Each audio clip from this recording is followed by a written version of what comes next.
Chinois, pas seulement des Tesla. Notre collègue Nora Lamontagne, journaliste au Journal de Montréal, grâce à des fonds du Fonds international, Fonds québécois en journalisme international, s'est rendu en Chine pendant 2 semaines pour voir justement ce qui nous attend. Nora est avec nous en studio ce matin. Alors Nora, salut. Allô. Tu as visité des concessionnaires, un salon de l'auto, tu as essayé une trentaine de modèles. Qu'est-ce qui te frappe surtout? Bien, c'est sûr que les voitures en Chine, Jean-François, c'est rempli de gadgets auxquels moi, j'étais vraiment pas habituée. Puis je pense que les Québécois non plus. C'est pas des choses qu'on voit ici dans des modèles d'entrée de gamme. Des choses comme des frigos intégrés à la voiture, des fonctions de karaoké avec des microphones, des écrans, des sièges masseurs, des écrans à peu près grands comme ça dans la voiture. Moi, on m'a raconté qu'il y a des Chinois qui terminent de travailler, ils arrivent à la maison, puis ils restent dans leur auto pour finir leur série tellement c'est confortable. Incroyable. Mais ça peut être vu comme un avantage, mais en même temps, c'est distrayant. Quand tu parles du gros écran, du karaoké, c'est pas quelque chose qui est nécessairement essentiel dans une voiture. Non, c'est sûr que c'est essentiel. Je pense aussi qu'il y a certaines choses que tu peux faire en conduisant, d'autres non, ou en tout cas que le conducteur a le droit de faire ou pas. Mais ils ont aussi des aides à la conduite qui font en sorte que c'est pas juste du cruise control ou pour rester dans sa voie. Là. Il y a des choses comme changer de voie, du stationnement automatique aussi. Tu pèses sur un bouton, la voiture se stationne toute seule. Tu n'as pas besoin de toucher au volant. Incroyable. Oui, bien, ils sont très, très avancés, les Chinois, à ce niveau-là. C'est des choses qu'on...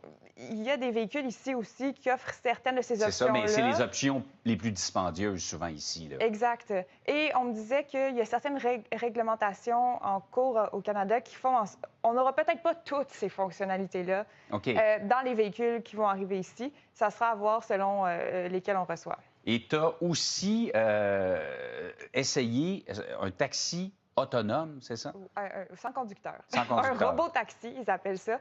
C'est une expérience vraiment très étrange, c'est-à-dire que moi, j'étais dans le siège passager, il n'y a absolument personne au volant, et là, la voiture se met à accélérer sur un grand boulevard. C'est pas un test pilote, là, c'est Beijing dans une zone où c'est permis. Mon premier réflexe, moi, ça a été de m'agripper à l'accoudoir. Non, mais parce que... on s'imagine facilement. Oui, c'est ça. C'est pas rassurant. Ça change de voie. Je veux dire, le volant tourne, on tourne, on prend une autre rue. Tout s'est très bien passé et ça a coûté 1,15 pour la course de à peu près 1 kilomètre. OK. Saine et sauve, tout s'est bien passé, mais j'avoue que c'est une expérience à tenter une fois.